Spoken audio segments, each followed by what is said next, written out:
Wait, what? They have us.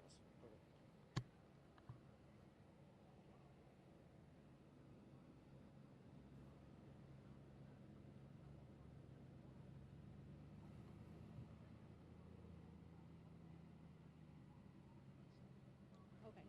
So right now we are live at Cleveland Hopkins International Airport. Right now joining me is Matt Florjancic as well as David DeNatale. He is here with Sports, and great things that we love about our Cavs is a lot of supporters are here today. Many of the Cavs workers over here as well from the Q, as well as a few fans have joined us right now. Dino, this was a tough loss for the Cavs, but it's amazing just to see how many people still came out to support them. Yeah, it's funny. I was talking to a Cleveland police officer as we were getting ready to get started here today, and he said, he goes, it's obviously not going to be what it was last year when we had, thousands of people over by the IX Center, but the devotion and the support for this team is still strong, and the fact that, people came out on a hot afternoon after a loss to be here is pretty special. Right. All right, so Matt, hand in hand, you were on Twitter, you were watching the game from start to finish, even in the beginning before we were even here. Right now, what is it the Cavs have to start thinking about right now? How is it they're going to be able to brush this off their shoulder and go back to the finals again? Well, the thing that they have to figure out first is who's going to be the guy making the decisions to put this roster together. David Griffin's contract is up.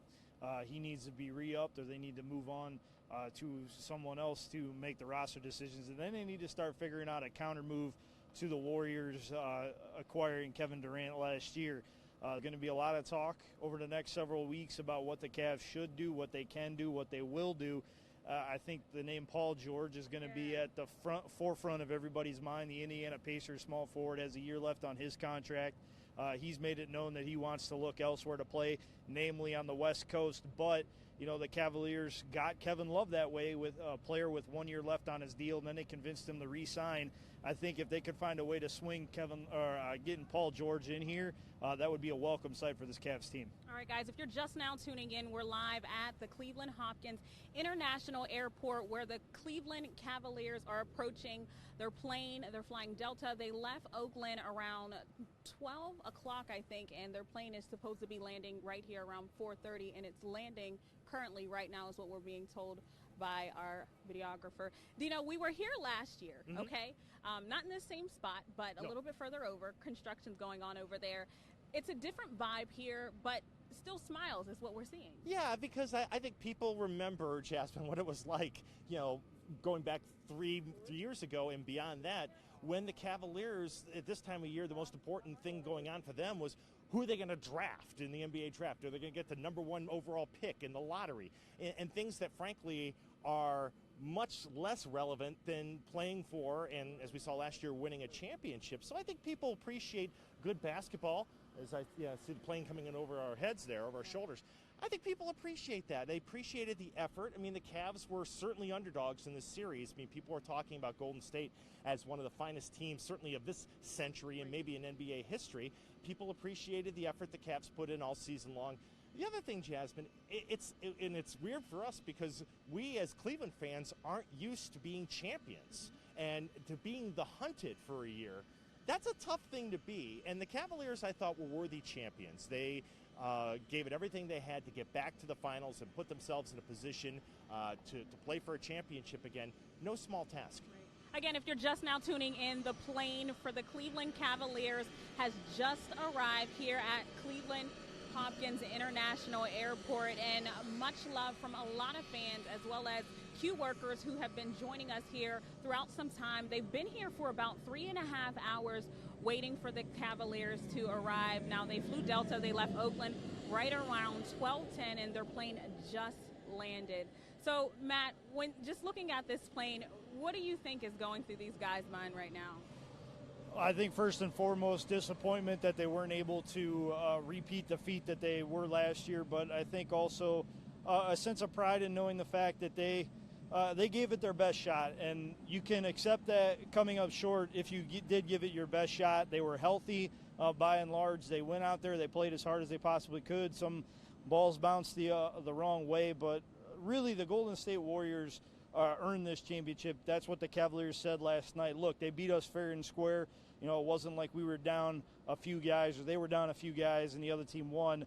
It was a very somber mood, but yet a very prideful group in acknowledging the fact that, hey, they were still Eastern Conference champions for the third straight year, and they pushed the best team in the world, further than anybody had previously throughout this postseason.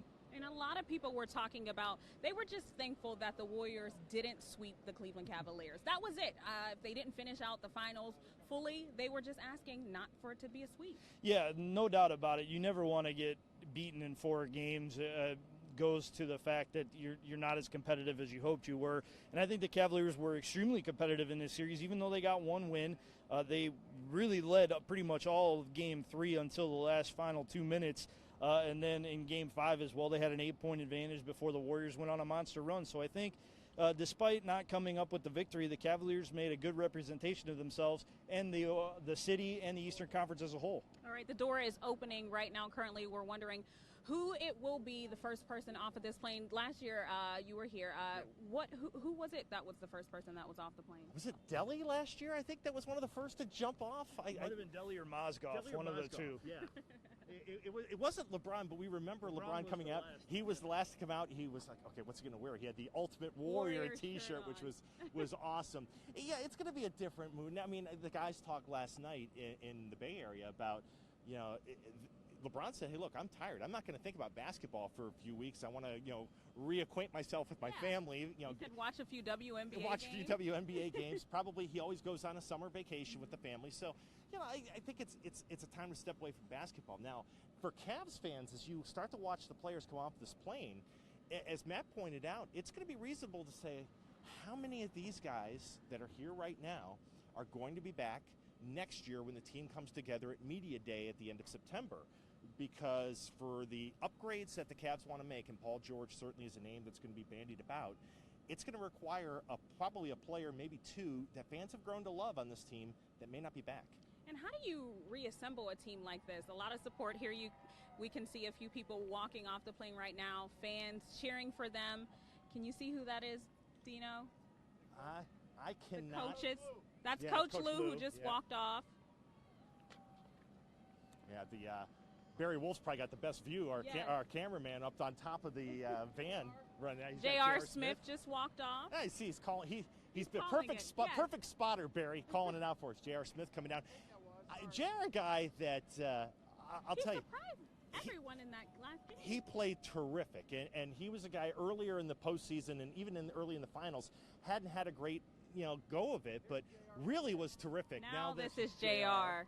J.R. Swish getting a round of applause. How many points did he score yesterday? He had 19 points last night. He was terrific. Actually, he had 25. I'm sorry. 25 points for J.R.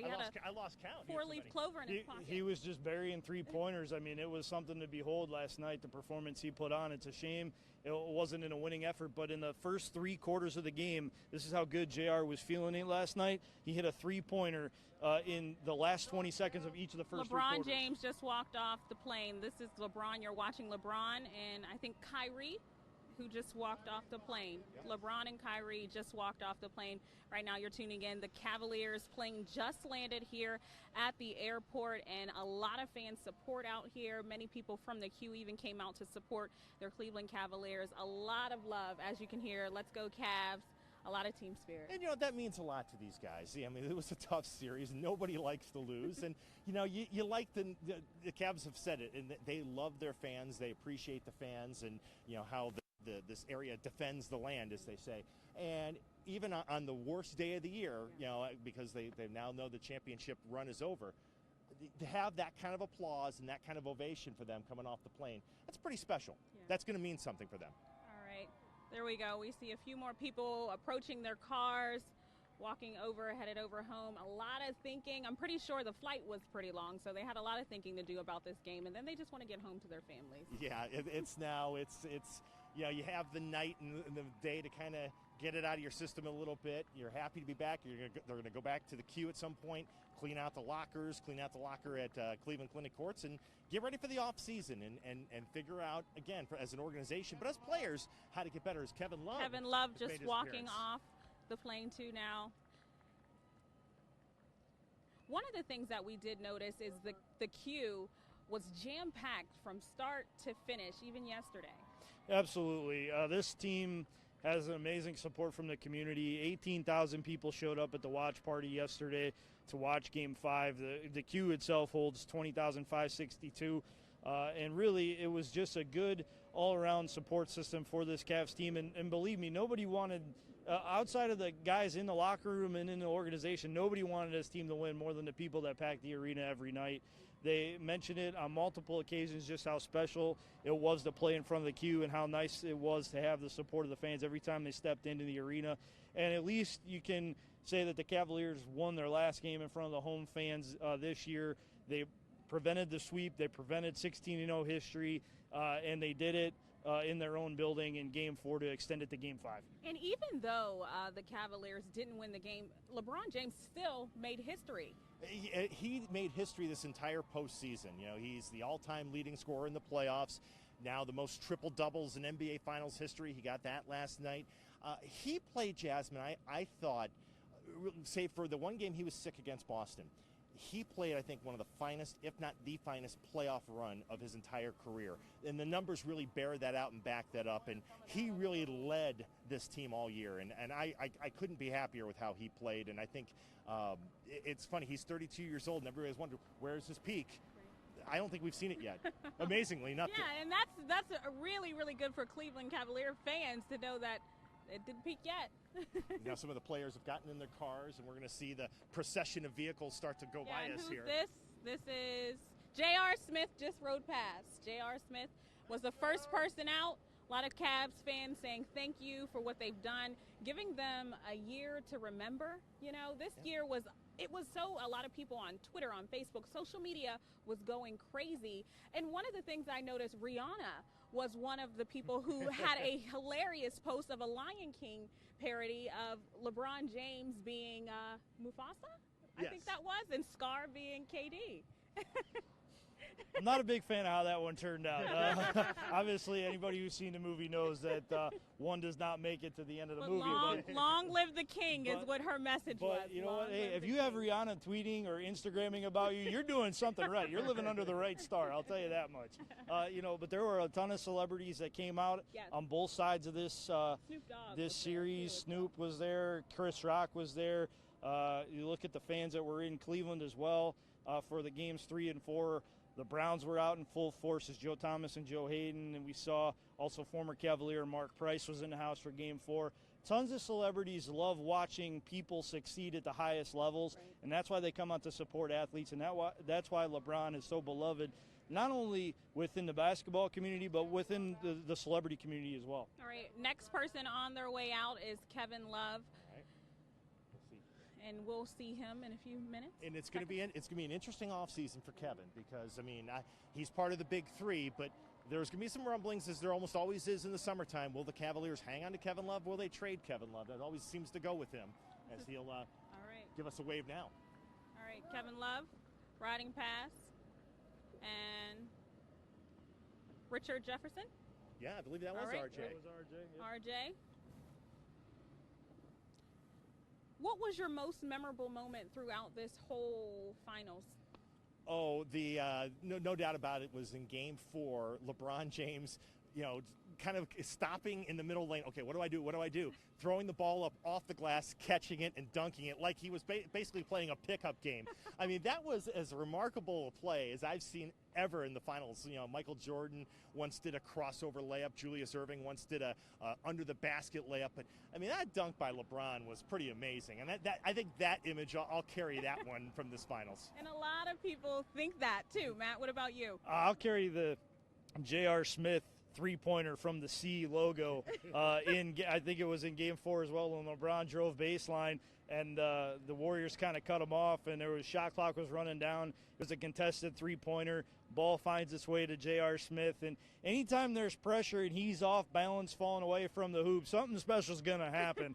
At least that's what it seems like, and that was definitely the case with J.R. Smith. As you can tell, he's definitely one of my favorite Cavaliers, and you hope he's able to be a part of the nucleus going forward. As Dino mentioned, there's going to be a lot of names mentioned, a lot of potential trades being rumored about, a lot of people that just made this flight from Oakland probably won't next year. There are a few people, though, that it'd be tougher to see go than not. like to say my favorite part about the game was yesterday's game when JR, you spoke about JR, he made that last three going into halftime, and it was LeBron's face that he looked at him so proud of him. You know, that moment was just proud of his teammate. And it's things like that that you'll always remember. Many of the kids over here just, you know, we spoke to the first fan, his name is Russell. He was here and he said it doesn't matter if they won or if they lost. These Cavs are a totally different team from what they used to be, and that's why the Cleveland spirit is just defend the land constantly. It is, and I want to go back to J.R. Smith for a second because there's one of the reasons why he really became so beloved this year. It was because as Kyrie Irving's about to come by here, we'll see Kyrie. Kyrie, look at this. Look at this car Kyrie's rolling in, man. You know, that's not going to, wherever he's got to drive or whatever, you know, that's not going to be a bad ride. I think he... No, watch this, Jasmine. All right, this is Kyrie Irving waving, thanking his fans. That is a sweet ride. No, J.R. Smith, really, I think because of what happened with Dakota, his daughter, and the fact that he and his wife shared it with all of us, and we all kind of went through that experience, and many parents certainly can relate to having a child in the NIC unit for as long as Dakota was in there. You know, I think everybody kind of embraced him a little bit more as a person, in addition just as J.R. Swish, the player, and all the fun things he does on the floor. I think he became more humanized, if that makes sense this year. And that's why Matt says, you know, players that are going to be harder to say goodbye if that's the case. And you know, that's why JR really became, I think, even more popular this year than he already had, because I think we all kind of felt what he was going through. I think that was a perfect example because his story, it was just allowing fans to know exactly who J.R. Smith is. And, you know, it's never an easy task to talk about one of your hardships as a family, but he opened up to his fans, and that connected him even more. Yeah, and JR has been a lot of things in it to a lot of people in his career, misunderstood, probably being chief among them. He has a reputation on and off the court of being kind of a freelancer, does his own thing. But when he came here, he really bought into the team concept, and I don't know that anybody really bought in quite as much as JR did. He's used to having the ball in his hands, scoring 25 a night, and he came here, he had to acquiesce to a few superstars and really model his game, but it made him better as a teammate, and people in that locker room love him because of the teammate he's become, and he really did become a two-way player for this team.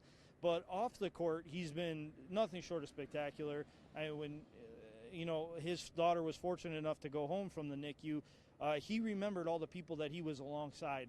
And on Mother's Day, he sent every mother in the NICU a bouquet of flowers. And you talk about heartwarming and tear-jerking at the same time. I mean, you know, J.R. Smith he punched the right buttons throughout this year to get himself to where he was by the end of the year. And, you know, he was blessed enough to have his daughter come home with him, and being along that journey, or along for that journey, to see the progress that she made, I think really tells the story of who J.R. Smith really is. Now, for people who are watching right now, of course, the Cavaliers just landed. A lot of them waving to their fans, the fans, of course, telling the Cavs how much they're thankful for such a great season. What do you think the Cavs have to overcome going into next year? Well, I think, Jasmine, it's amazing. You know, a couple of years ago, the prevailing thought in the NBA was you need 3 superstars. If you have 3 superstars on your team, and enough complementary other players, but if you have 3 superstars, that's pretty much enough to get you over the top. Golden State changed the rules this year, and you know, bravo to them. They were able to squeeze Kevin Durant in with 3 other stars on their team. Now, their payroll is going to go up substantially this offseason, I might add. But now all the game has changed a little bit. Now you need a 4th superstar if you're going to measure up to Golden State, because they're the standard, and the bench. So, you know, we all went into this finals thinking the Cavaliers bench with Kyle Korver and Darren Williams and Richard Jefferson and Iman Shumpert would be enough to topple most teams. And it was enough to get them through the East, no problem. But if you're going to beat the Warriors, it really is a 48-minute sprint. And I think that's one thing we took away from this run in the postseason is the Cavaliers kind of at times in the 5 games ran out of gas. They need more guys that can run and can do things athletically, and they're going to need another star who can score. So, and the problem is, of course, is with the way the NBA's rules are set up, you've got a salary cap, and if you go over the cap, then you have to pay a substantial luxury tax, which the Cavs have done the last couple of years, and they're going to have to do that again, and it makes it difficult. You can't go out and just find a free agent and sign it because of the salary cap. So the rules are different, and you've got to find a way to work around the rules. That's possible because of trades and things like that, but it's very difficult. And even the Warriors had their rookie who was actually shining bright, too, on their team. I mean, it's something that moving forward, the Cavaliers have to figure out what is it they exactly need. That team is just loaded. I mean, there's no two ways about it. That is a good team. I mean, you're talking about 4 of their 5 potentially being all-star caliber and maybe in the starting lineup for the Western Conference every all-star game. And to beat that, you're going to have to find guys that are younger, more explosive, able to get to the hoop, able to shoot consistently. This Cavs team, as good as they were also one of the older teams in the league. I mean, their bench, they had Darren Williams, who's 12-plus years in. Kyle Korver, I believe, is 14 years in. Richard Jefferson, more than a dozen years in the league. Iman Shumpert has been around, even though he's still in his 20s. He's been around for a while, too. They did not have as much youth, and I think that was served with Golden State. Now, granted, they had a couple of guys off the bench, too, that were very good veterans that were able to lead those younger kids in guys like Andre Iguodala and Sean Livingston. But the Cavaliers have to find a way to get better, get younger on the bench, and also get that 4th prolific player that they're going to need to step up throughout the season and then once you get to June. Do you think that they can do it? Well, here's what I would say. It's no easy task. Here's what I would say, though, Jasmine. I think the first priority, and Matt mentioned it right at the top, between now and the end of the month, they got to find a way to figure out if David Griffin is going to be their general manager of the future. I certainly think he deserves it. He's been tremendous. But, sometimes it just goes with relations up front, and if everybody is happy working with everybody, I'm surprised the deal hasn't been done to this point, but it hasn't been. But I would say first and foremost, you got to figure out who's going to be the one picking the players, and then Griffin can kind of go to work and see how the landscape in the league is going to play itself out this summer. All right, so thank you so much. I think that we're wrapping up. I don't think that LeBron took off yet. I heard some MVP chants, so I don't think he has either yet. He's behind his van in the back, so we're going to wait at least. He's at the top of your screen if you're watching. And he's someone who, I don't know if you read the letter that Kyrie wrote about LeBron James and just saying how much of a teacher he is on and off the court. That's been, I think, one of the things that's been so interesting to watch in these 3 years that LeBron's been back is, in year one, it really was kind of a push and shove match between LeBron and a lot of the young players that were on this team. And one of them ended up being shipped out in Deion Waiters. And it took a while for Kyrie and LeBron to mesh as this Batman and Robin, big brother, little brother. But, I heard the same thing, the quote in the press conference last night and wrote about it a little bit on my LeBron James Says. I think that dynamic has been really one of the best parts of this 3-year run is that LeBron and Kyrie really have become great teammates, and they really have played off each other, and the respect that they have for each other, I think it's terrific. And it's one of the reasons why going forward, no matter what happens, you have to feel good about the Cavaliers' future because you've got Kyrie Irving and LeBron James. They're untouchable. They're not going anywhere. You and I were talking before we went on the air. For all those who are already speculating about a year from now, don't worry about that. Don't buy into what the national media says. LeBron James is here, and he's going to be here for the next 12 months and beyond that. And he's going to have a lot to say about how this team will shape out for 2017-2018. All right. You have anything else to add on, Matt? I mean, we've discussed a lot. We've noticed lots of people drive past, a lot of things that they have to think about moving forward. I think one of the things as a family man, and we know LeBron James, the LeBron James Family Foundation supports them. Akron still supports LeBron. The signs that are still in the window. He'll forever be beloved. in Akron. No matter what. No matter what. Even when he was with Miami, Yes. he was still, if you go down to Akron, you pass the sign that says "Welcome to Akron, home of LeBron James, NBA champion." That was King from James his way. that was from his Heat days, and I'm sure it's been added on to since last year. There's going to be multiple schools. Everything's going to be named after LeBron at some point in the future in Akron. But coming back to Cleveland, it was not something that was easy for him to leave in Miami because of the setup they had down there, but he wanted to come home. He wanted to give the chance for this home crowd to really soak up what a championship atmosphere has been like. And above all else, Coach Lou was coming off. Sorry to interrupt you, Matt. No, that's all right. Above all else, you didn't bring the ultimate trophy home, but you really have to acknowledge the fact that this run right now that the Cavaliers are in the middle of is nothing short of spectacular. And you're going to look back in 15, 20 years, and you're going to go, wow, just how special was this? And, we're all fortunate that we get to cover it. We see it firsthand. But even from a fan's perspective, you sit back and you think about it, in July when you're on your family vacation, you go, you know what, that was pretty darn cool. Right.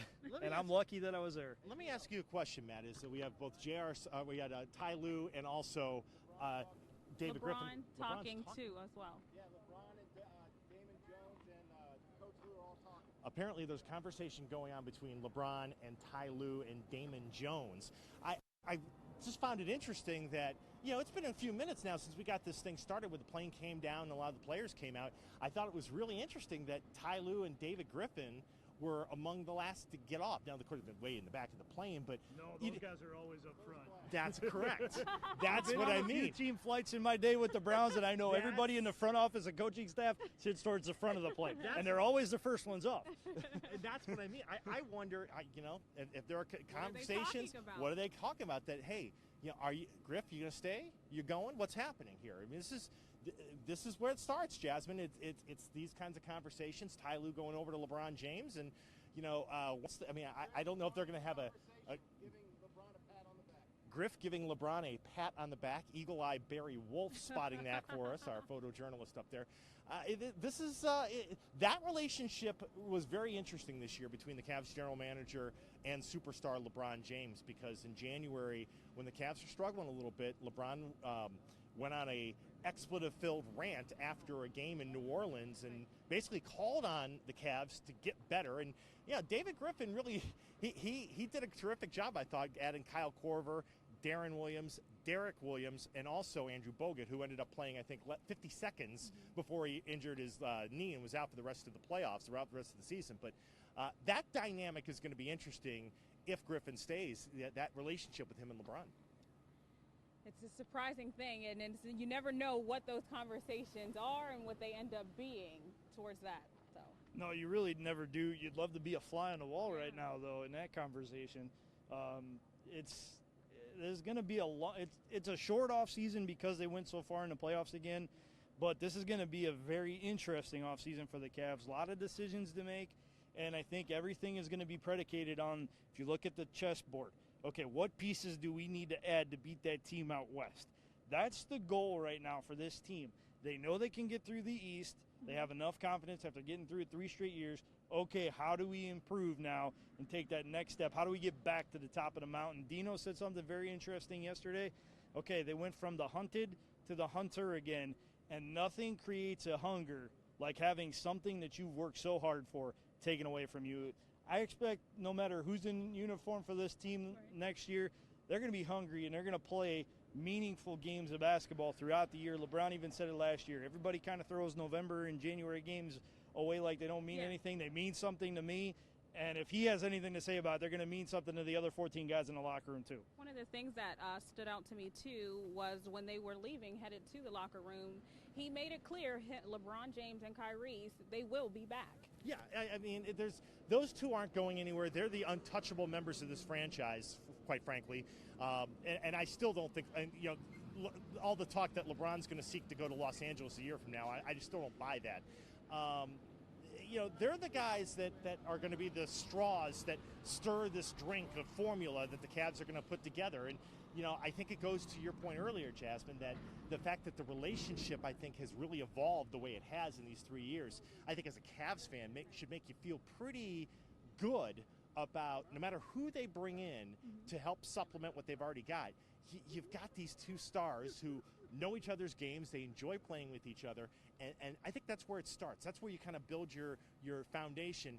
And Matt's right. I mean, the Cavs, if they made no changes, the Cavs are still good enough next year to win the Eastern Conference and get back to this point. But you don't just want to settle for that now. You have the aspiration to go back to where you were and be champion again. A lot of people were counting the Cavaliers out. How do you feel about that, of them at least grasping that one win to knock out that sweeps talk? Believe it or not, I think that one win was more significant than the 4 wins they got in the first 3 rounds. Each of those series, with the exception of the clincher in Boston and a couple of record setters along the way. But they needed that for their own psyche to know that they can indeed compete with this team.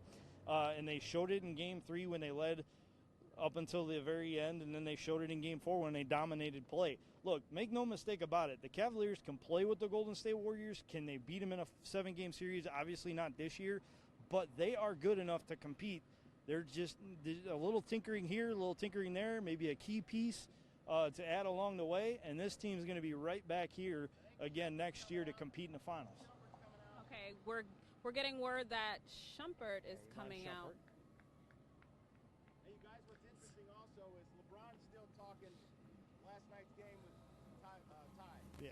LeBron is still talking. We don't know if it's about last night's game.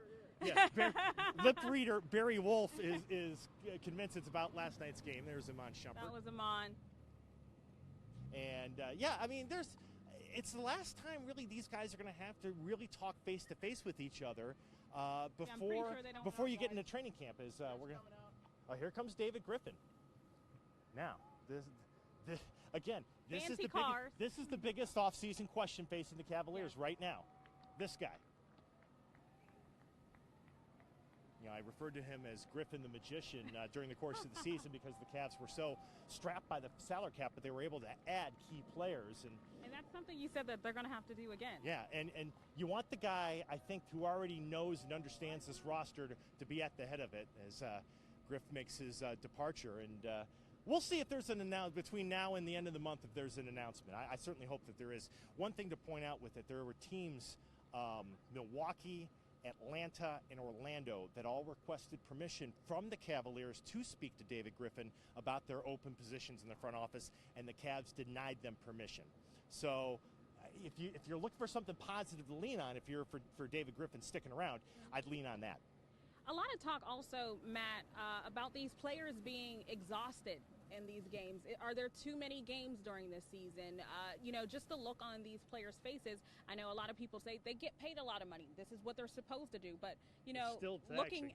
I mean, you're talking about traveling the country 2 and 3 times over, a couple of West Coast trips every year, a lot of travel, back-to-backs, long nights, short mornings with a shoot-around the next day.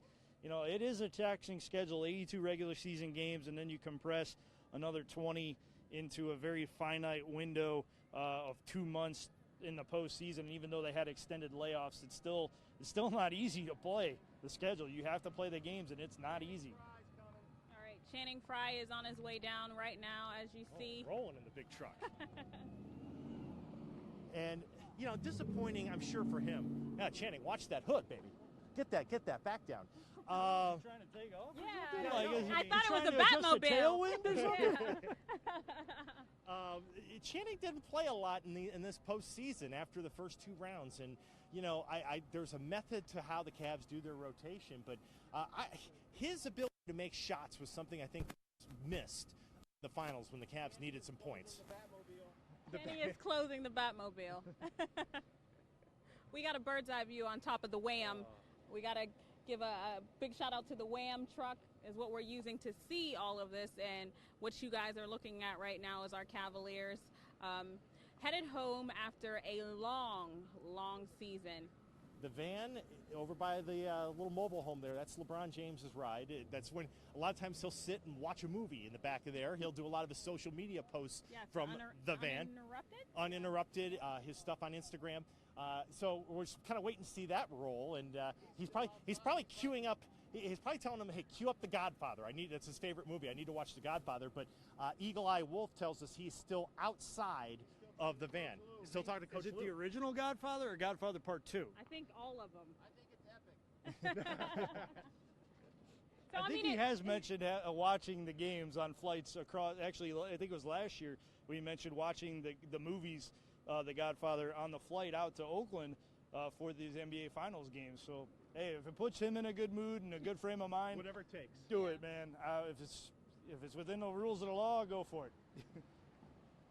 Well, it has to be really nice, too, for these families to finally be able to get to see their loved ones after this long season, too. I mean, especially people who joined the team late, like Kyle Korver. It took his family a while to get here, and then they actually got here while he was on the West Coast with the team. Darren Williams, much the same way.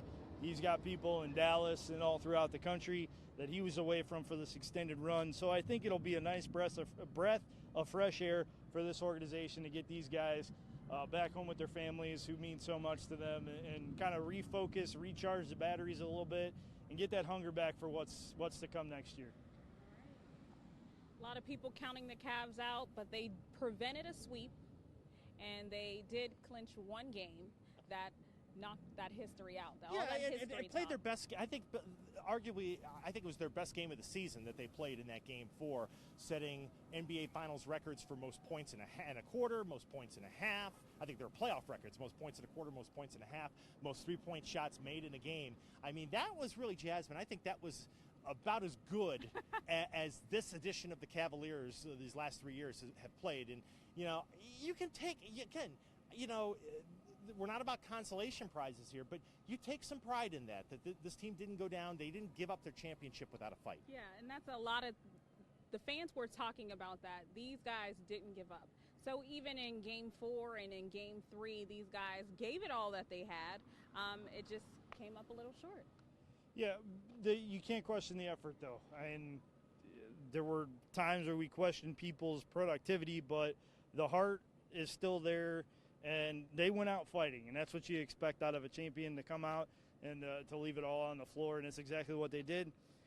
Tip your cap to the team out on the West Coast who is now entering the Team Up North category, and teams I do not mention by name unless I absolutely have to.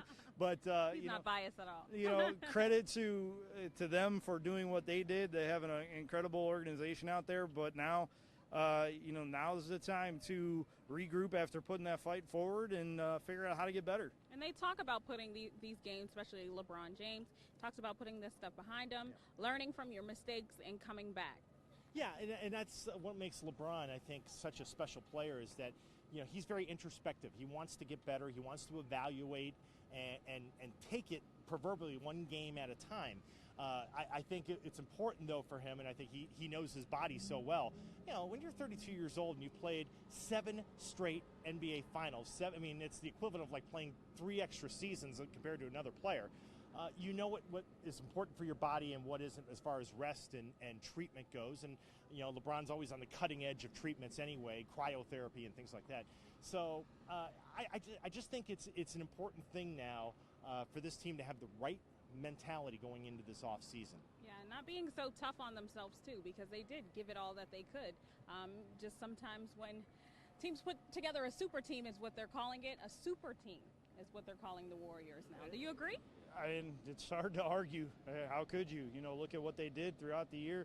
They built this team to win a championship. They were not satisfied with just making it. And, we've talked, what would the Cavaliers have looked like against Golden State without Kevin Durant? I think if they stayed put based off of last year, I think they would have been in some trouble. But they went out and they got the best player on the market. And credit to them, it worked for them. And now the Cavaliers have to figure out the counterpoint to that punch. And that's going to be a tough one. Yeah, I mean, it's not like you can go find a Kevin Durant every year either. So you have to make a lot of sacrifices to make sure you can get some pieces and parts in here to win championships. All right, we're hearing a lot of praise down there. I'm wondering who's coming up now. Yeah, a lot of the cars are starting to leave now. So I think some of these auxiliary conversations coming off the plane maybe are starting to come to a close.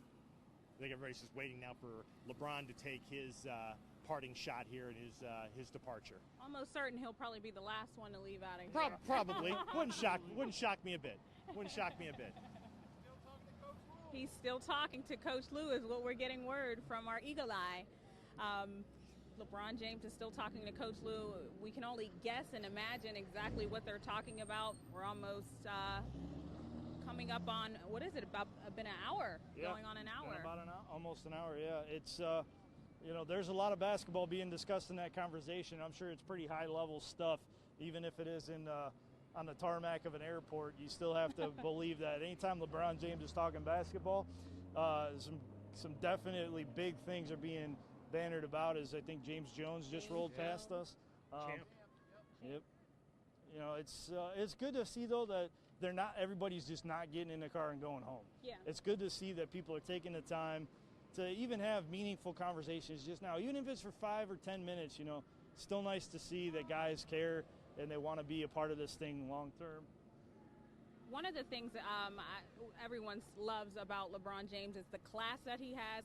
As soon as the game was over, he went over and hugged Kevin Durant. Well, yeah, I mean, and he was asked about that after the game, and LeBron said, look, we lost. I'm not happy about this, but he goes, I recognize that Durant had to go a similar path that I had to go, meaning LeBron, that he had to lose the finals and had to join another team and mesh in and fit in, and he finally was able to put a team over the top, as Kyle Korver is going to make an appearance here.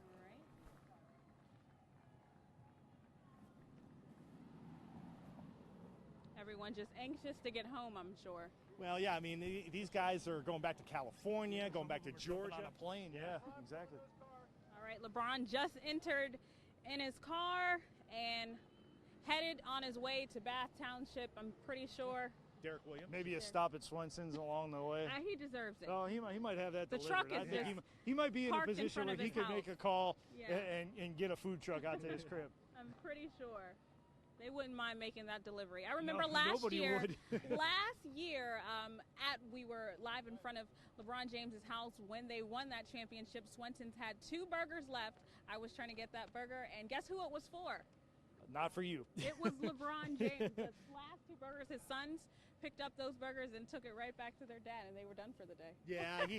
Yeah, considering what they had just gone through, I guess we can let that go. We'll make sure that we'll hook you up. Make sure you get that burger. Well, Swenson's always takes care of us.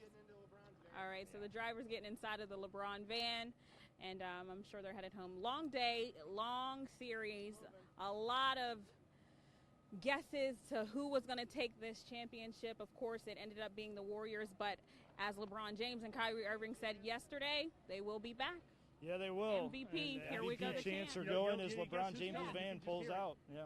All right, we'll just let this air out so you can hear the fans and hear what they have to say.